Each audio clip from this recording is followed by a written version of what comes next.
Picture this. A 19-year-old prince is kneeling on a cold marble floor inside a private chamber of Topkapi Palace. He is wearing silk robes embroidered with gold thread. He has done nothing wrong. He has not plotted treason. He has not raised an army. He has not even insulted his father. Behind him, 3 deaf-mute men in dark robes step forward without a sound. One of them pulls a thin silk bowstring from his sleeve. The prince does not scream. He does not beg. He knows the law. His father signed it himself. This is not an assassination. This is not a betrayal. This is the official policy of the most powerful empire in the world. The order to strangle this prince was signed by his own father, the Sultan, in a written legal code called the canon name. It was witnessed by clerics, sealed with the imperial tugra, and entered into the official records of the state.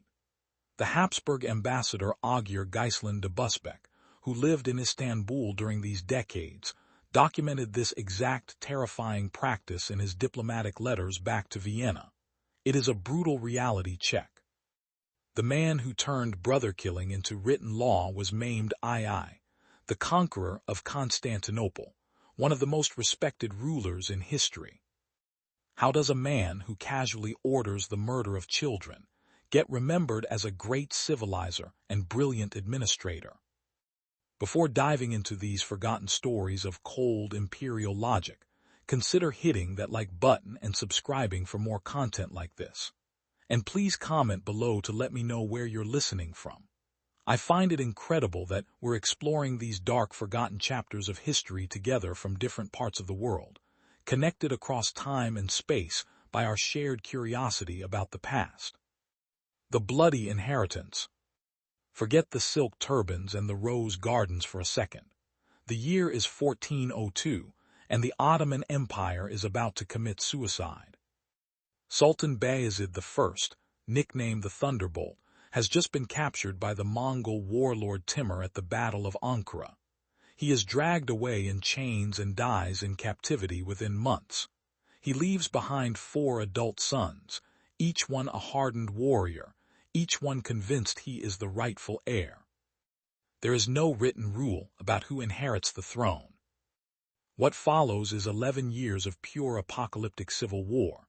Historians call it the Ottoman interregnum, but that gentle academic word completely fails to capture the horror. Brother fought brother across Anatolia and the Balkans. Cities burned. Armies switched sides 3 times in a single season. Foreign powers, including the Byzantines and the Serbians, eagerly funded whichever prince seemed weakest, hoping to keep the Ottomans permanently fractured. The empire that Osman and Orhan had spent a century building was about to dissolve into 4 squabbling kingdoms. Think about what was actually at stake. The Ottomans had spent generations conquering territory from Bulgaria to the Euphrates. They had built mosques, bridges, caravanserais, and a sophisticated bureaucracy. All of it was about to be thrown away because 4 brothers could not agree on who was in charge. By 1413, only one brother remained alive. Mehmed I, nicknamed the Restorer, finally crushed his last surviving sibling and reunified the empire through sheer exhaustion. But the damage was permanent. The Ottoman elite had stared into the abyss and seen exactly what unregulated succession looked like. A generation later, Sultan Murad II sat on the throne and faced the exact same nightmare brewing again. He had multiple sons. He knew that the moment he died, his boys would tear each other apart just like Bayezid's children had. He spent decades searching for a solution, but he died in 1451 without finding one. That problem landed squarely on the shoulders of his 19-year-old son. The kid's name was Mehmed. Mehmed the Conqueror's cold calculation. When Mehmed II received news of his father's death in February 1451, he was hundreds of miles away in the provincial capital of Manisa. He immediately mounted a horse and rode hard for the capital city of Edirne. According to the chronicler Tursun Bey, who served in his court, Mehmed reached the palace in just over a week. He had not slept properly the entire ride. His very first official act as Sultan was not a coronation feast. It was not a victory parade. It was not even a prayer. His first act was to walk to the harem and order the strangulation of his infant half-brother Ahmed, who was barely a few months old. The baby was drowned in his bath by a court official while his mother screamed in the next room. Wait, let me make sure that registers properly. The 19-year-old boy who would later become the legendary conqueror of Constantinople, the patron of architects and astronomers, the man who personally collected Greek and Persian manuscripts, opened his reign by murdering an infant. But here is where it gets darker and stranger. Mame did not hide this act. He did not pretend it had not happened. Instead, he wrote it into law. In the canon name, the imperial legal code he issued around 1477, Mame included a now infamous clause. The exact wording, translated from the original Ottoman Turkish, declares that for the welfare of the state, any of his sons who inherits the throne has the right to kill his brothers. The clerics of the realm have permitted this. Let him act accordingly. Pause and absorb the institutional audacity of that sentence. A medieval ruler did not just commit fratricide. He turned fratricide into bureaucracy. He had legal scholars sign off on it. He had it copied into the official archives. He made it standard operating procedure. The cold logic behind this decision still chills modern historians. Mame had personally lived through the chaos of his grandfather's generation. He had heard the stories of the interregnum his entire childhood. He understood with mathematical clarity that every dead brother saved tens of thousands of dead soldiers. Every strangled prince prevented another decade of civil war. Every silenced infant protected 100 villages from being burned. It was utilitarian calculus at its most brutal. One life weighed against 10,000. Look at it through the lens of cold game theory. If you leave multiple adult princes alive, each one has a permanent incentive to raise an army against the others. Foreign powers will fund the losing brothers. Provincial governors will play both sides. The army will fracture. Trade will collapse. The empire will bleed for years. But if you eliminate the rivals immediately, the new sultan inherits a unified state, a loyal army, and a single chain of command. The price is paid once, in a single chamber with a single silk cord. Mame had run the numbers in his head, and the numbers were merciless. The silk bowstring, the actual mechanics of an Ottoman royal execution, were governed by ancient sacred rules that go all the way back to the steppe traditions of Central Asia, where the early Turks originated. The most important rule was this: royal blood could never touch the earth. This was not metaphor. This was not poetry. This was a literal religious prohibition that the Ottomans inherited from their Mongol and Turkic ancestors. If a member of the ruling dynasty bled onto the ground, it was believed to bring catastrophic misfortune upon the entire nation. Crops would fail, plagues would spread, armies would lose battles. So how do you kill someone without spilling their blood? You strangle them. Specifically, you strangle them with a silk bowstring. Not a rope, because rope was for criminals. Not a sword, because swords spilled blood. Silk was clean, silent, and dignified. It killed without leaving a mark visible above the collar of the burial shroud. The executioners themselves were specialists. They came from a unit called the Bostansis, which literally translates to gardeners. This is one of the strangest details in the entire system. The men who killed Ottoman princes were technically members of the palace gardening staff. But these were not ordinary gardeners.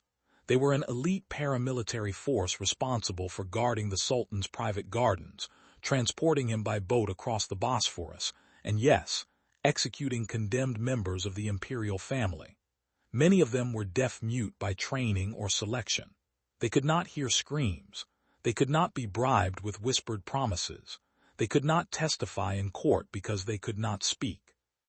The Habsburg ambassador Augir Geislin de Busbeck, who served in Istanbul from 1554 to 1562, recorded extensive observations of this system in his Turkish letters. He described how foreign diplomats lived in constant low-grade horror at the casual efficiency of Ottoman state violence. Busbek wrote that the silence of the executioners was not just a practical security measure. It was a deliberate piece of theater. It made the killing feel ceremonial, not criminal. The chamber chosen for royal executions varied across centuries, but the protocols were strict. The prince would be informed of the order. He was allowed to pray. He was allowed to recite the Shahada, the Islamic profession of faith.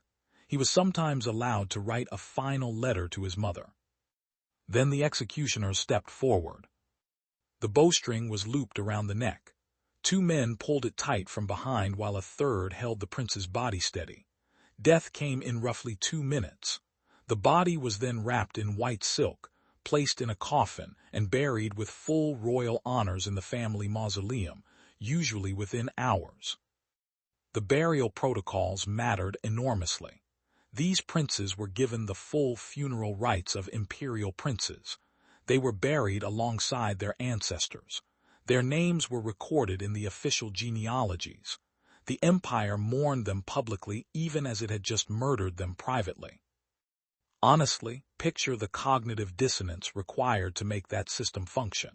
You are killing your son in the morning and giving him a state funeral in the afternoon. You are weeping at his tomb while wearing the same robes you wore when you signed his death warrant. This was not hypocrisy. This was something far stranger. This was a civilization that had decided, with full self-awareness, that institutional murder could coexist with personal grief. The Ottomans were not pretending the killings did not happen. They were ritualizing them. The Prince School. Here is the part of the Ottoman system that almost no Western history textbook explains properly. The princes were not just passive victims waiting to be strangled. They were trained from childhood to be killers themselves. Every Ottoman prince called a Shahzad was sent away from the capital at around the age of 12. He was given a provincial governorship in cities like Manisa, Amasya, Konya, or Trabzon. He received his own court, his own treasury, his own army, and his own administrative staff. These provincial courts were essentially miniature versions of the imperial palace in Istanbul. The princes learned how to collect taxes, judge legal disputes, command troops, and negotiate with foreign envoys. They studied calligraphy, poetry, theology, archery, and horsemanship. They were trained by the best tutors in the empire. But here is the dark twist. Every single one of them knew the truth. Only one of them would inherit the throne. The rest would die. The race began the moment the reigning sultan showed any sign of illness. Spies in Istanbul would send fast riders to each provincial court the instant the sultan's health declined. Whichever prince reached the capital first, with the largest loyal army, would seize the throne. The losers would be summoned to the palace with smiles and promises, then strangled in a back chamber. The Italian observer Giovanni Maria Angiolillo, who lived at the Ottoman court in the late 1400s, described this system with a mixture of horror and admiration. He wrote that the princes were raised like fighting roosters, deliberately bred for combat, given every advantage, then matched against each other in a final lethal contest. Apply some basic game theory to this setup. The system created several perverse incentives that historians still debate today. First, it ensured that every prince was qualified. None of them could afford to be lazy or stupid, because incompetence meant death. The Ottoman throne was almost never inherited by a fool because fools did not survive the qualifying rounds.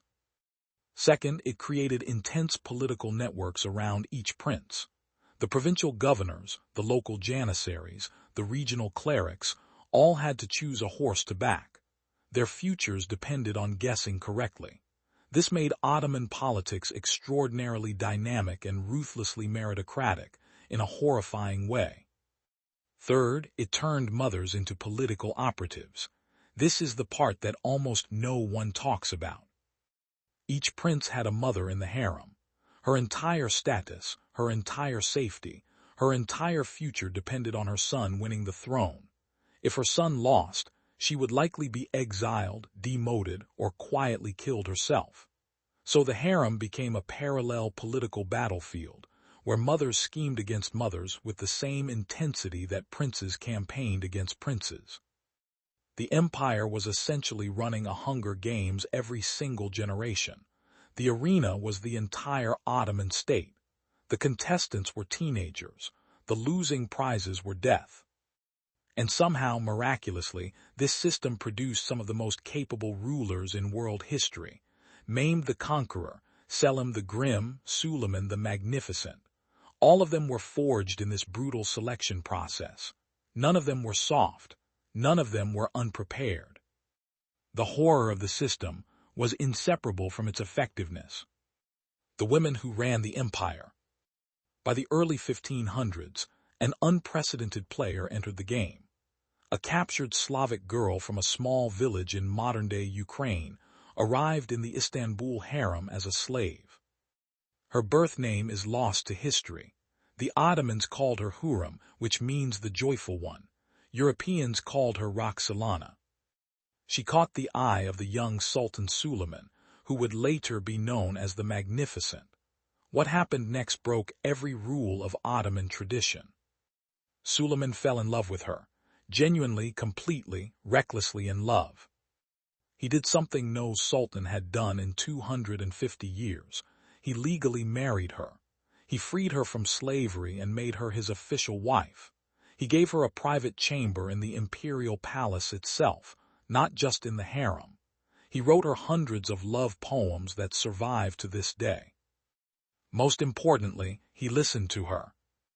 This shattered the carefully balanced succession system. Under the old rules, sultans were supposed to have multiple concubines, each producing one prince who would compete with the others.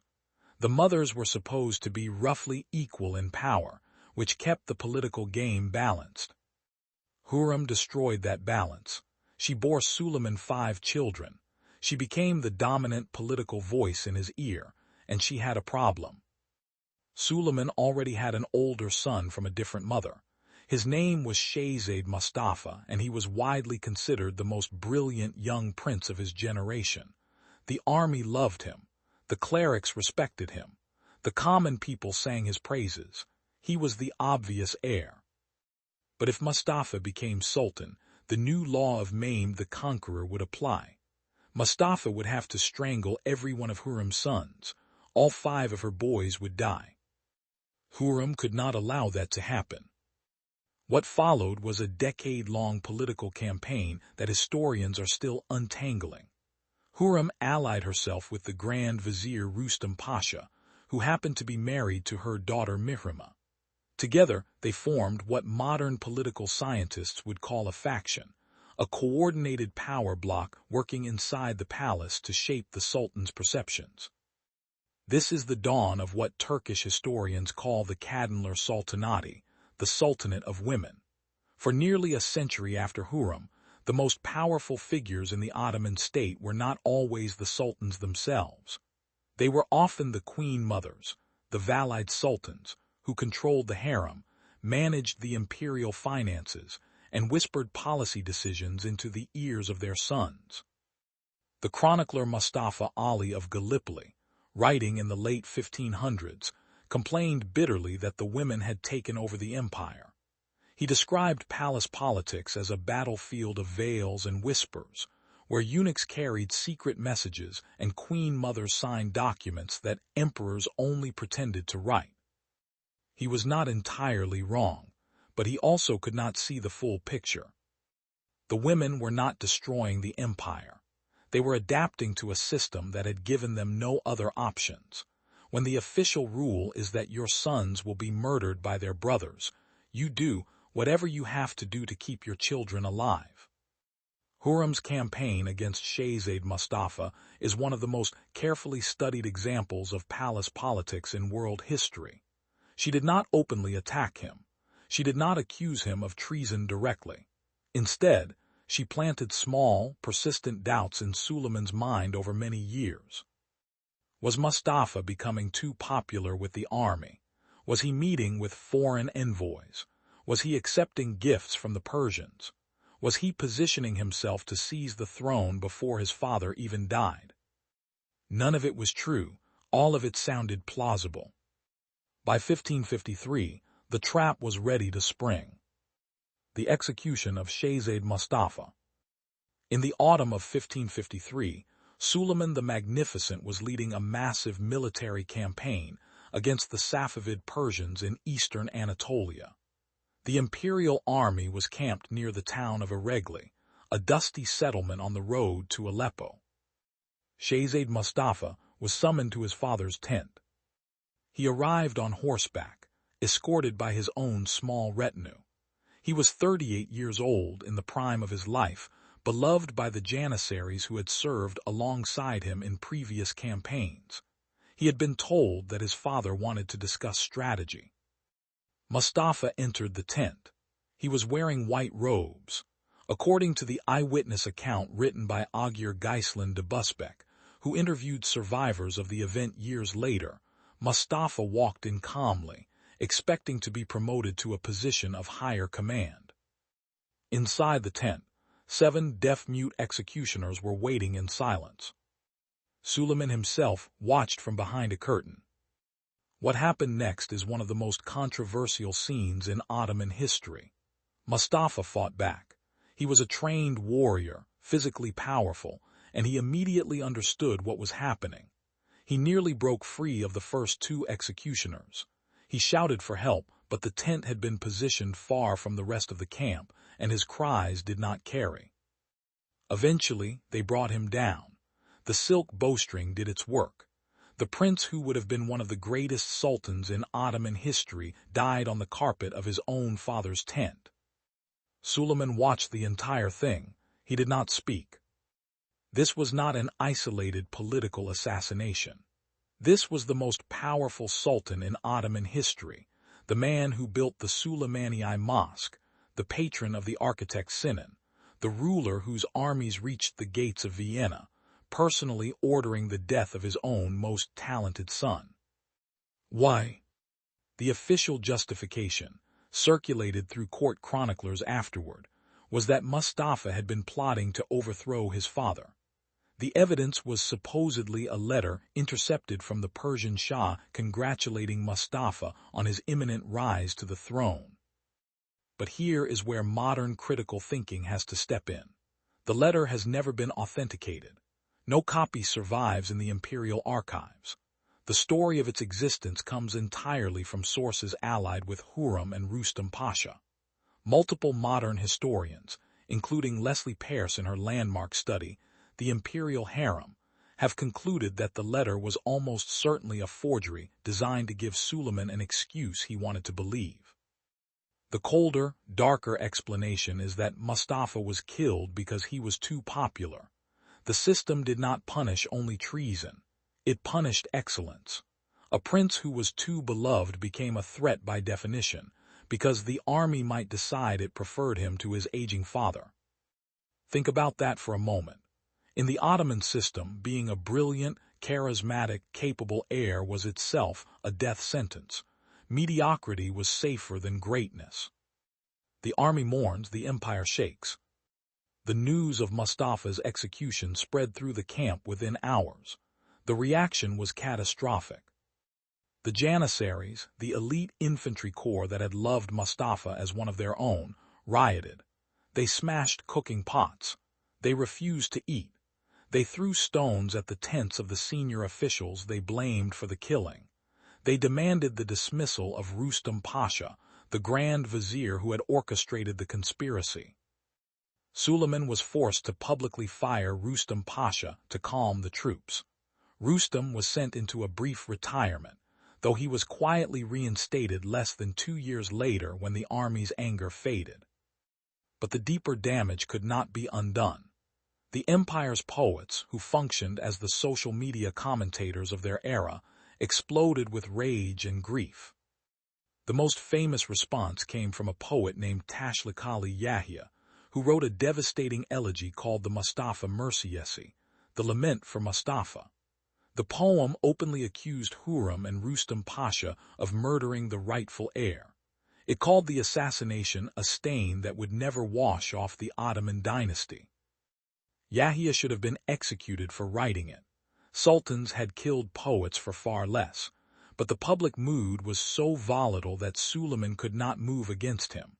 The poem was copied and recited across the empire for centuries. Apply some basic critical thinking to the historical evidence.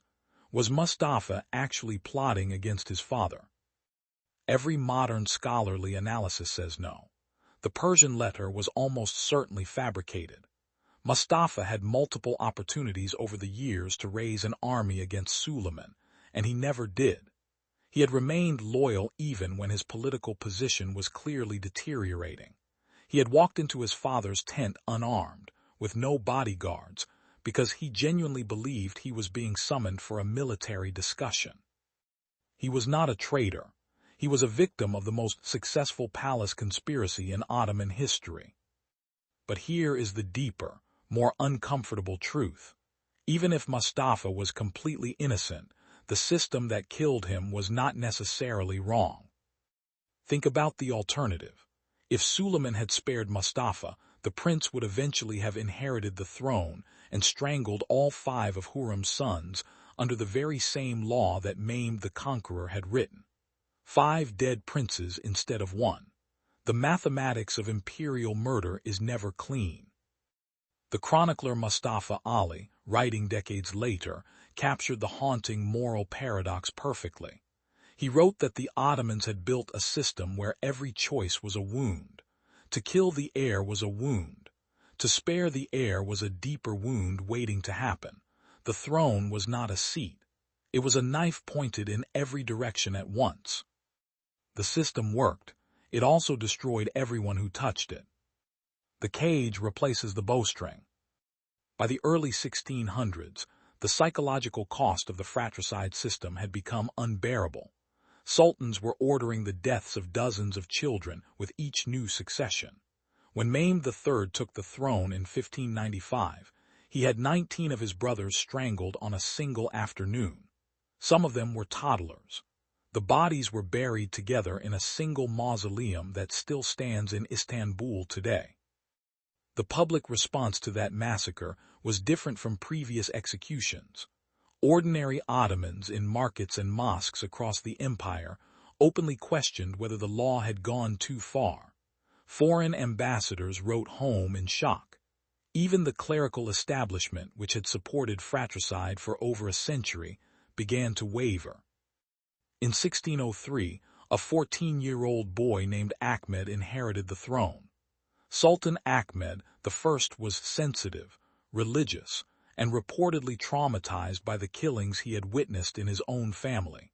He could not stomach signing the death warrants of his younger brothers. So he invented a new system. Instead of being strangled, the princes would be locked away, permanently. The Ottomans built or repurposed a wing of the Topkapi Palace called the Caves, which simply translates to the cage. It was a series of windowless rooms inside the harem, sealed off from the outside world by heavy doors and constant guards. Princes were placed inside the cage in childhood and kept there for decades. They were given concubines, but the concubines were sterilized or their pregnancies were terminated, so no rival heirs could be born.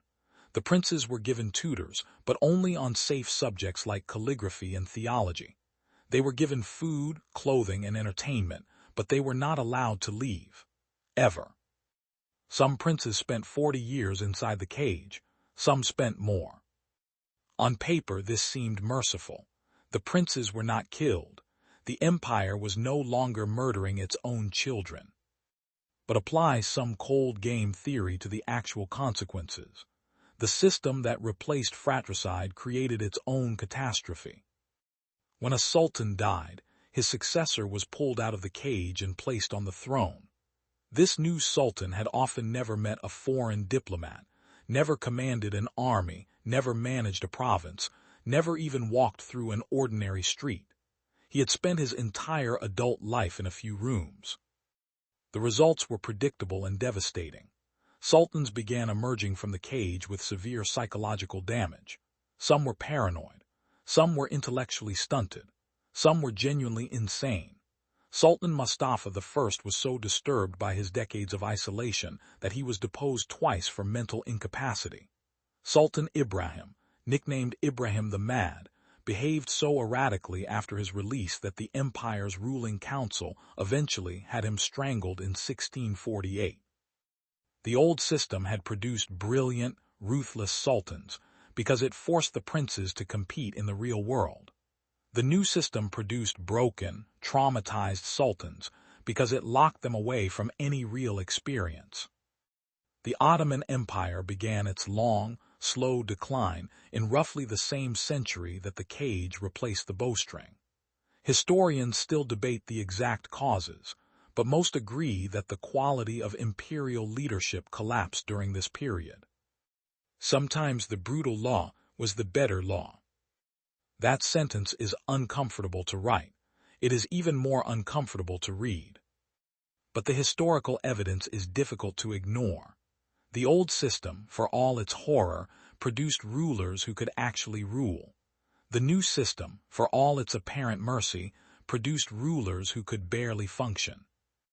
The Ottomans had traded a small number of dead princes for a long, painful imperial decline. Inventing the monsters and the saints. For 300 years after Mehmed the Conqueror first wrote fratricide into law, Western historians had a field day with Ottoman succession practices. European writers painted the Ottoman sultans as monstrous oriental despots, bloodthirsty tyrants who killed children for breakfast and ruled through pure terror.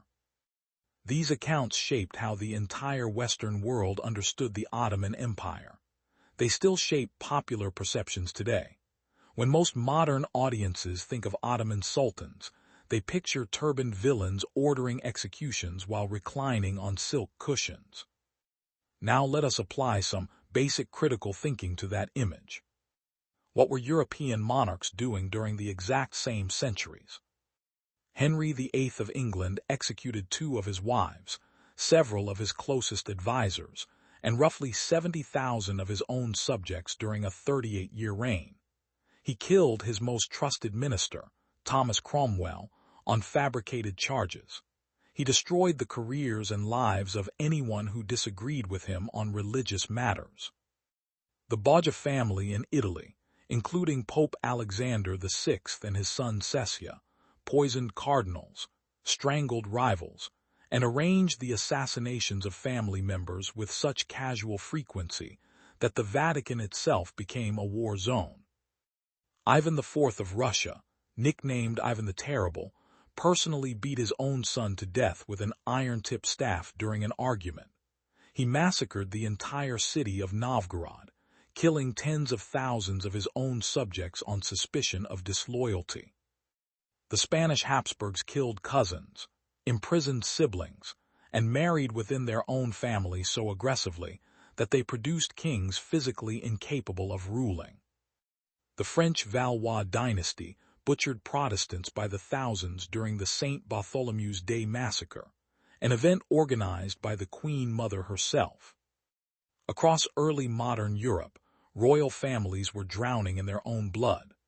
The only real difference between European dynasties and the Ottomans was that the Europeans pretended their killings were exceptional, individual tragedies.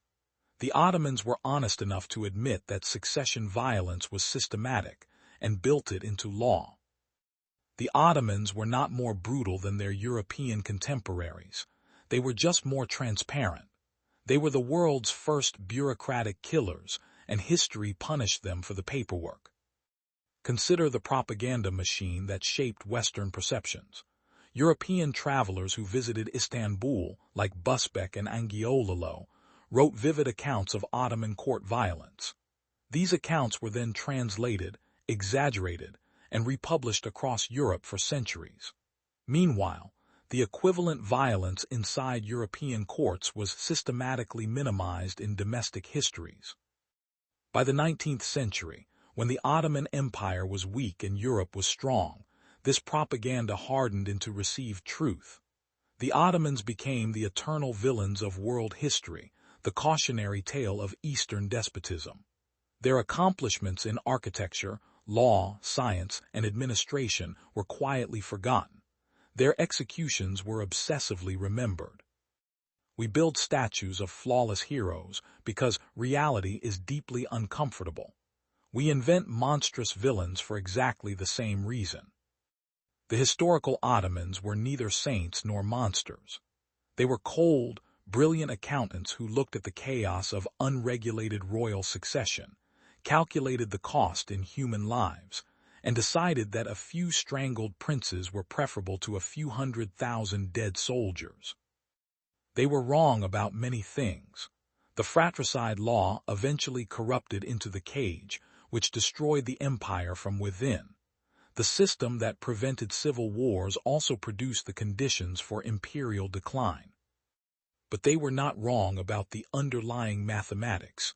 The numbers were merciless, and the Ottomans had run them. The cruelest laws often hide the coldest mercies. The villains of history are often its accountants, the men and women who made impossible choices and were honest enough to write them down. The saints of history are often just the people whose paperwork was lost. Next time you read about an evil emperor or a tyrannical sultan, ask yourself what calculations he was actually running. Ask yourself what alternatives he had. Ask yourself whether the historians who condemned him were grinding their own political axes. Ask yourself whose grandchildren were writing the textbooks. If this journey completely changed how you view the Ottoman Empire, please leave a comment down below and let me know your thoughts on the fratricide system. Was Mehmed the Conqueror a monster or a mathematician? Did Suleiman betray his son or save his other children? Do not forget to hit that subscribe button and turn on notifications so you never miss our next investigation into the hidden shadows of the past.